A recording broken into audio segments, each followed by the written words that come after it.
Yes, well, each week we talk to the New York Post columnist Miranda Devine about the latest in America. Donald Trump is back out on the hustings after testing negative or positive, basically. He was testing positive, but he's got over it.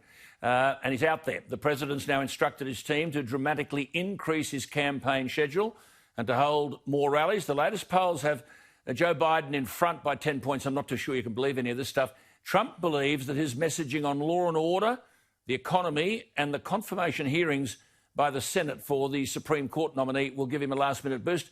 I never believe the polls when it comes to Trump, and a key reason why is because many who will vote for him will never disclose that to a pollster. Let's go to Miranda. Miranda, lovely to have you again. What do you make of these polls? Look, I'm with you, Alan. They're pretty persistently negative, but there are a lot of shy Trump voters who just not only will they not divulge what they think to pollsters, but they're actually deliberately misleading them. And so who knows? I mean, the polls were wrong in 2016. Yeah. I think perhaps a better metric to look at is registration, voter registration. And you can see in Pennsylvania, in Florida, and in other states that Republican registrations are outnumbering Democrat new registrations by 3 to 1. Mm-hmm. So, and that's an enthusiasm gauge, but so is also the number of people who show up at Donald Trump's rallies. He just did another one in Florida. Yesterday, we saw Joe Biden in Ohio, and he was trying to give a speech to about a dozen people in standing in those social distancing circles. And he was almost drowned out by the sound of Trump supporters on the street outside calling out, Trump, Trump, Trump, and 4 more years.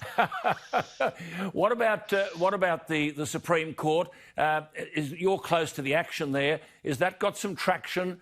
Do people know exactly what that's about?